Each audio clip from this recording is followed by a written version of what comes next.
cheese to make it blue. Yeah, probably. So he talked about how he thinks this place is important. It reminds him of being back in the BBS days when, and the people who were at the BBS, it was important for them. It provided a means for which they could meet other people or whatever. I don't know. So basically, like, he's altruistically motivated, which is something that is great and everything. It's not something that I'm super familiar with, but from my own personal experience. Altruism is kind of, oh, altruism? Oh, yeah, that's right. I forgot. That exists. A different question. You said something about you were upset about your bad FE. How do you think that affects you? Well, the thing is, it affects me like this. I use my tool function of being logical all the time when dealing with things, but I don't really value logic in and of itself. So that means I'll be in the midst of some sort of back and forth with people or person, and I'll be like doing a great job with all the logic and everything, but I'll get to a point where then I remember, but Eric, you don't really care if they're being logically consistent. You're just doing your habitual thing again. What you really care about is that everybody think highly of you and like you and not criticize you and stuff. So now you've got yourself in a situation where everybody hates you again. What are you going to do now, Eric? It's like that.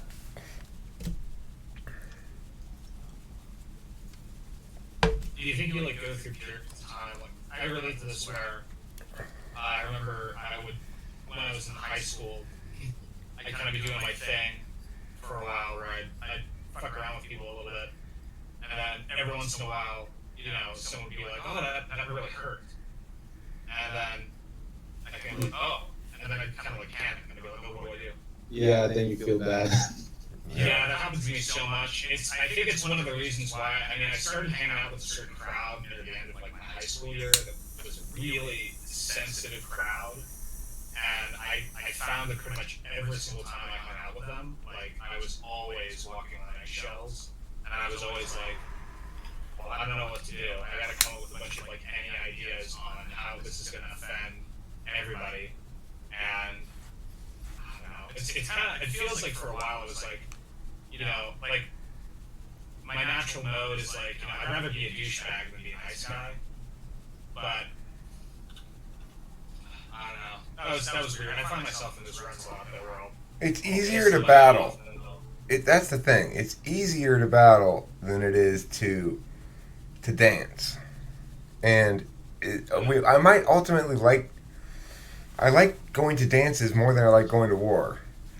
But I'm much better at war.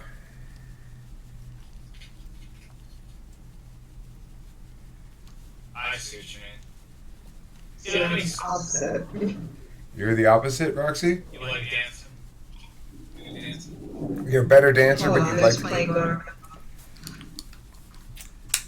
I mean, I could go to war if necessary, but I only feel the need to go to war if I feel like there is purpose behind it. I'd like to say that comes from a logical place, but I'm a feeler, so I'm not exactly sure. She's a spicy meatball, though. Are you an introverted feeler or extroverted feeler? Extroverted feeler. Are you an INFJ? I tested one, yes. Well, it makes sense. I mean, normally when people say they're INFJs, I disagree with them right away, or I think to myself, yeah, probably not. But for my short, INFJs are INFPs. yeah, and a lot of INFJs are say, ESFPs who think that type is something you choose. Yeah. I wasn't too terribly attached to it, and I decided, well, I ended up getting into the functions, actually. I was told about a year ago that that's probably the more accurate route to take, and I'm a dominant anti person who uses FE, and the description didn't make as much sense as the description of how you use the functions did. That made more sense to me.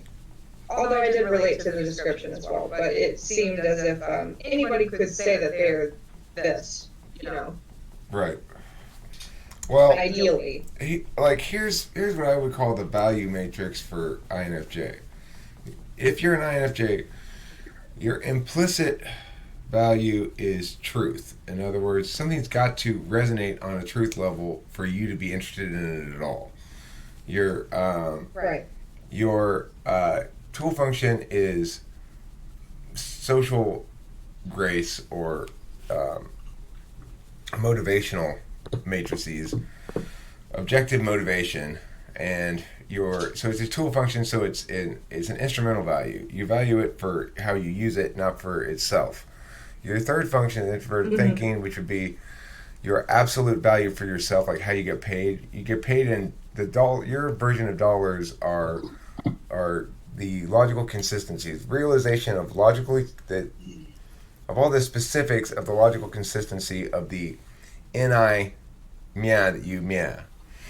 That's when you feel most satisfied, is when you're engaged in when you attain outcomes in logical consistency, I guess you could say. And then your fourth law function would be SE. That would be seeking function. You're seeking somebody else to help you follow through on plans already decided, and you're seeking somebody else to help you pull the trigger when it's time to pull the trigger. Hi, Kimmy. Those don't look like they're 47.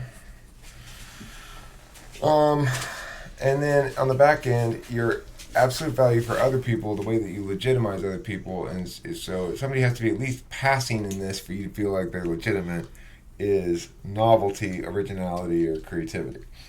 So for you, I'm legitimate, but it's a pass-fail thing. It's like I don't get a whole shit ton of legitimacy because I'm very NE.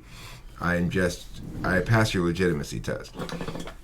In the sixth slot, also you'll be good at that yourself because it's your fifth slot function. In the sixth slot, your counter-value function would be counter-value, meaning you don't think it's good when people use this to make decisions or anything, is FI. So you don't like it when people use their own feelings to justify things. It runs afoul of your absolute value of TI and also your implicit value of truth. Because when things are more subjective, they're less true and they're less consistent. And then he's over here sticking your tongue out at you. In the seventh slot, you'd have it be confused. Your confused value would be TE. No, I'm sorry. TE. And that means you don't get how people just sit there and by themselves decide to figure out how to do this problem by themselves when there's so many other people in the world who must know better about it they could ask. And in the last slot, your eighth slot, your balanced function really, or insecure as well, is SI. You use SI about appropriately, which is to say you're concerned about your physical well-being to the extent that it's interrupting your life and stuff. You know you have to take care of yourself, but it's not something you over-prioritize, and it's not something you're likely to misuse in a bad way. That would be the value matrix for INFJ. Does that sound like about you? Yeah. I was talking with her before about the any valuing thing, where I was like, a lot of INFJs kind of look at ENFPs as throw away into it as like kind of like, oh, I'm seeing any, and I'm seeing feeling values. So it's kind of like a lot of INFJs end up being attracted to ENFPs. It's kind of like failures because it's just like, oh, there's throw away any. There's a lot of comfort for me personally in ENFPs, and I find like I get drawn to them in a way where I'll have no idea if someone's an ENFP, and I will feel like I can be myself around you, I can be comfortable, and not to sound patronizing, but there's a sense of I can mother you in a way without having so much burden on my shoulders. Does that make sense? Well, it does, because you see them as passing your basic legitimacy test. You're okay. You're a good person because you have enough NE. And then they're using as their tool function your countervalued function. So your FE using says, I'm going to understand your emotions and motivations based on your FI expression. But I don't actually value using that myself, FI, because I see it as missing the point. So it's like you've got somebody who totally passes your basic legitimacy test and then totally fails to do anything where you want to do this stuff and get paid. Because you want to get paid in logical consistency. They don't do anything in that area, so you can be in charge of all the logical consistency. But meanwhile, you don't really respect their tool function at all, because it's like their tool function is FI, and people who use FI are easy to manipulate, easy to understand, and yada, yada, yada. They're not easy to understand. They're so deep and complex. Feelings are like feelings, my feelings are like, they're the feeliest of them all. I've been living with them my whole life, like anybody else has with their own, so that's important. I was talking to INFP dude the other day, and he emailed me, wanted to talk with me about, I don't know, random stuff. He didn't want me to record it. Anyway, at one point I got a little feelings insensitive, I guess, in making some joke about being mean or something. I don't know. And his eyes got widened up, and it's like I immediately felt supervised, and I was like, oh, okay, my bad. It's the INFP has the weird power to check the ENTP that nobody else really has. INFPs do. I thought you said ISFJs do too. No, not check us. You told me I could check you. Well, that's me saying to you, you are hereby, I grant you the power to check me. It's not. Oh, well. INFPs. That was only INFPs do this. They display on their face their emotional outrage or upsettedness at the insensitivity of the ENTP, which makes ENTPs go, oh shit, I did something wrong. Because it's that's why they're our supervised type. It's like Colin. The reason it's great that Colin was an ISTP is there was zero chance of him battling with me. His stepson. Because he's an ISTP, I'm his supervisor type. Thank God. It's the kind of walking on eggshells feeling. Mm-hmm. Yeah. Mm-hmm. Colin feels like he's walking on eggshells around me. A little bit. 9 INFPs, though. Say again, can you be louder, Floyd? You're too quiet. Sorry. Okay. Yeah. No. I was saying I like 9, like geeky 9 INFPs. Like I don't get along with the 4 INFPs too well. Or the 6 INFPs, but I usually, there's kind of a softness with the 9 INFPs that I kind of like. Where they're creative, but they don't take themselves too seriously. I Those are the ones I get along with. I dated briefly a 584 INFP. Talk about intense. Oh, boy. Talk about intense, right? I've only dated FI users. I've dated 2 INTJs and an INFP. And I was dating an INTJ. Well, there's not a lot of FE there's not a lot of FE energy there because they're FE polar, so they don't feel the need to have it in even a social context and a relationship context as well. It's even harder. So also it's kind of with like, FI values, with me being FI polar, it's really difficult for me to relate to some of their values, kind of. Like, it's kind of weird how reasonable they can be with a lot of things, like very objective, but then when it comes to like something, it can be the weirdest thing in the world that they sink their hooks into. So, I mean, for the most part, it's pretty fun to like... They're not doing it for you. Whatever it is, they're not doing it for you. I once tried dating an INTJ, and it was just as though she saw through everything I tried on her. Trying to be smoochy and FE, and she knew all along that I was trying to seduce her, sort of. So, I don't know, I think I might have come off as too fake, and I probably should just have gone with, like, TI and the intellectual side more than playing ESTP or something. Right. Probably. I never dated one, but I've known a number of them, or, I always get along great with them. I've only known dude INTJs. I mean, I've met a few. I've met one or two chick INTJs, but they're weird. they're weird. But I always get along well with INTJs because my FE is kind of weak. I think it's weaker than a lot of ENTPs. FE, maybe. I've come to terms with this reality. I was very offended when Kimberly said that Delilah had better FE than me. And but that's because in here, Delilah has worse FE than me. Like, she has less sense of managing herself. But in other contexts, she has better FE than me. And so I sort of have to try to accept that reality, that my FE is actually pretty poor, I guess.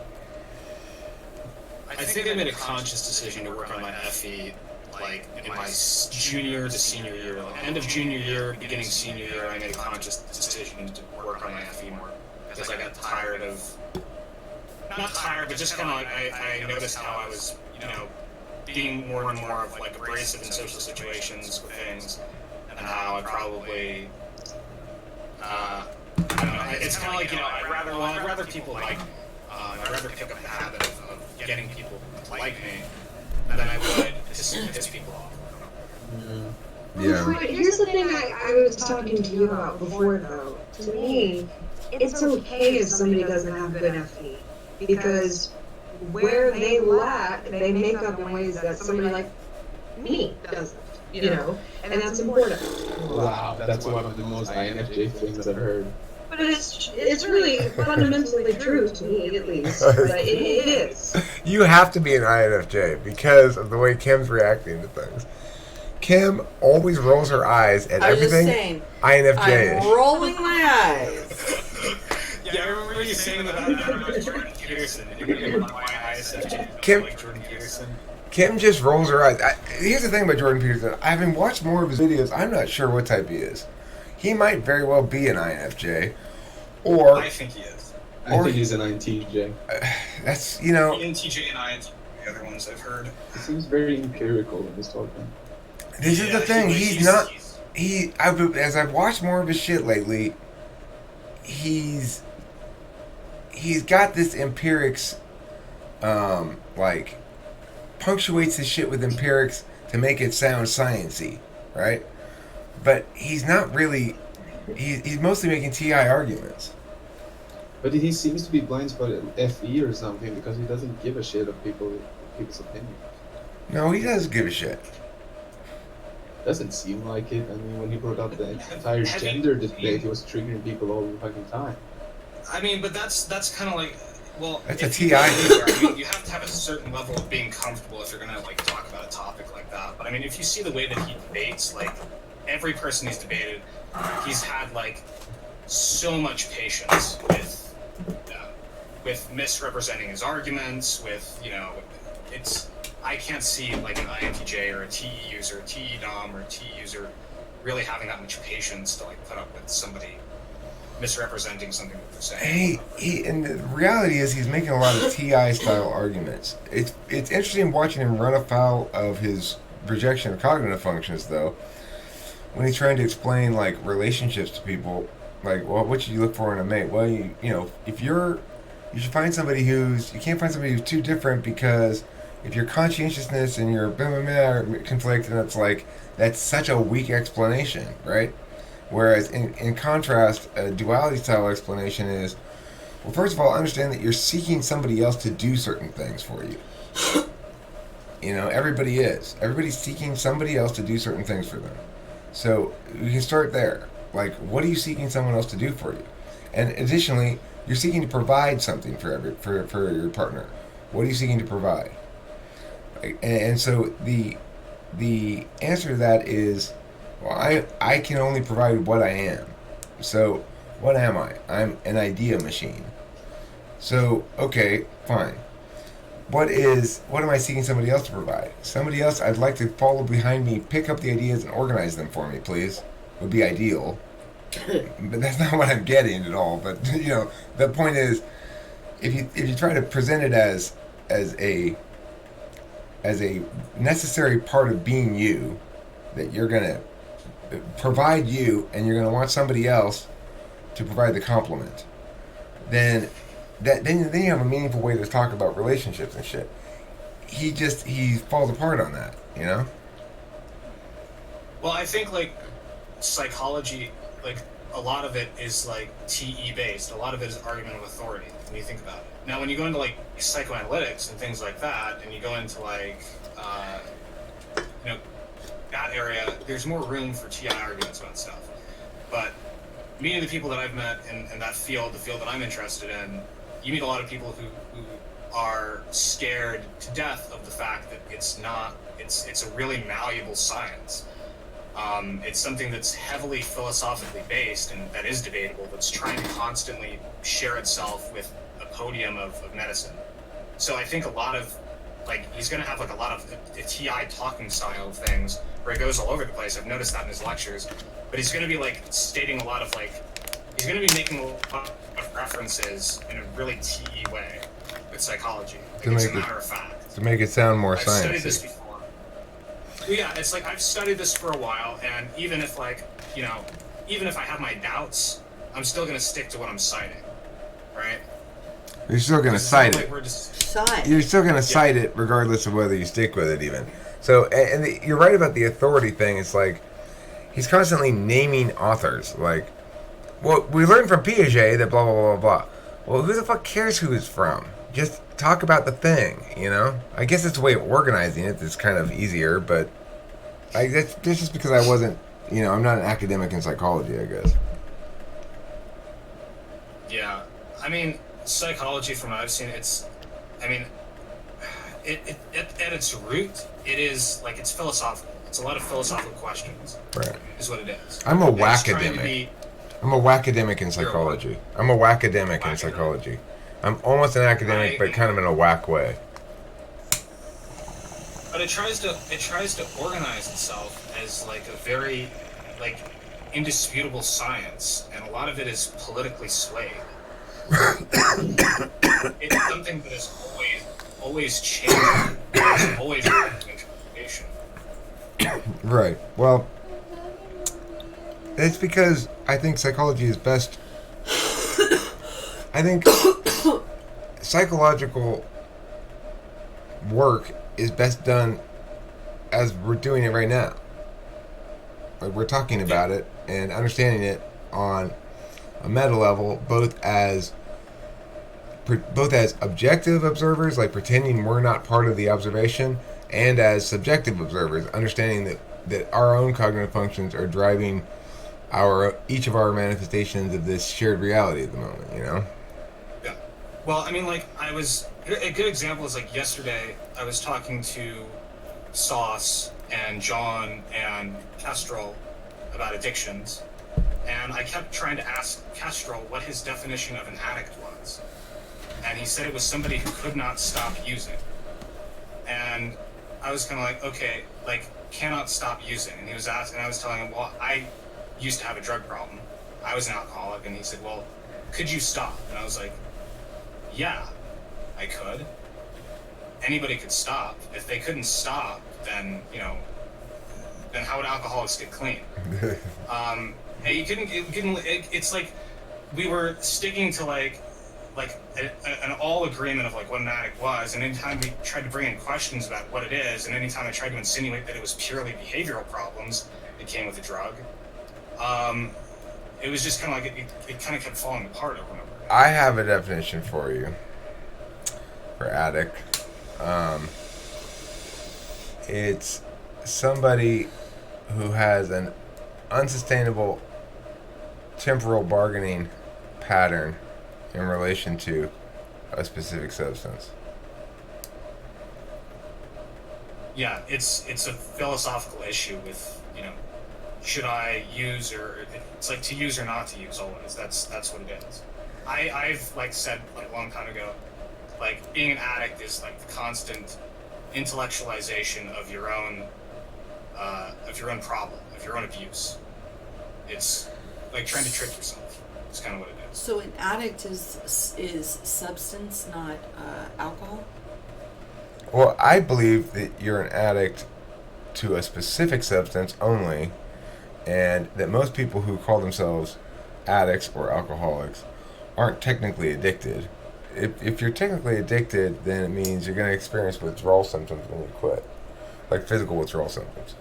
So, like, I was an alcoholic, and I quit drinking, and I did so by admitting to myself that I was quote-unquote powerless over alcohol. Now, obviously, I'm not powerless over it. There's no disputing that. But what I interpreted it to mean was that I interpreted powerless to mean unable to establish a sustainable pattern of use. So, I was, and the reason with alcohol is because one thing that observational data would confirm, no doubt, is that with me, drinking alcohol caused me to make poor decisions about drinking alcohol.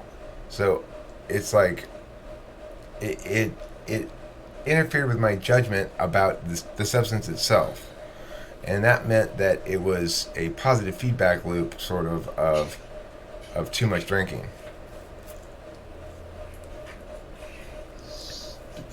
But today you don't consider yourself an alcoholic?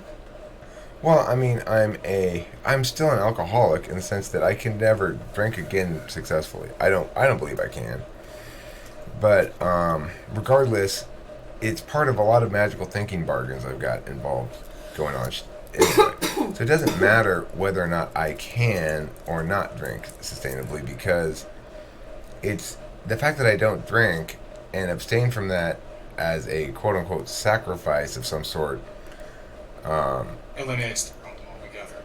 Well, it plays a role in a lot of magical shit happening in my narratives. So it's like, I think the Slavs are very heavily involved in what's going on with me, and I don't know why that is, but I also know that the Slavs are both generous and wrathful, and so I have to be very careful. It's like that would be disaster if I started drinking again. Even if I did successfully drink again, like let's say I had a couple beers and then I didn't drink it for weeks and weeks, and it doesn't matter. The Slavs would wreak a horrible cost from me. You gotta trust the Slavs sometimes, or trust that they're angry, and trust that they have the capacity for wrath. But see, obviously addicts who have really nothing, they believe they have nothing to live for or any of that. What about them? Well, you could imagine for somebody who doesn't really have much, or for somebody who doesn't believe they have much to live for, or doesn't have any people around them or material items, being a substance abuser, there would be no take. Do you know what I'm trying to say? Well, when you're in the throes of addiction, I agree. There's nothing to take away, and that's what makes it hard to quit, because you always have what you have, and if you're getting what you get from the slabs because of your behavior, then you have to. There's not a good reason to hope either. You're not familiar with what it's like to be rewarded by the slabs. You're only familiar with a life full of slabs' wrathfulness. When you're a child, it's like shit just happens, and the slabs are aware somehow that you're not aware of what you're doing, and so you get away with all kinds of shit when you're a little kid. But you also like random shit happens. It's like childhood's random almost, and then as you start to grow up and get a little older, shit becomes less random. You start making choices, and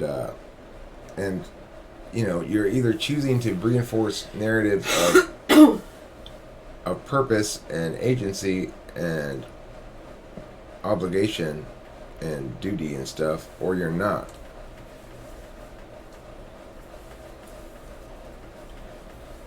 Yeah, I can see that.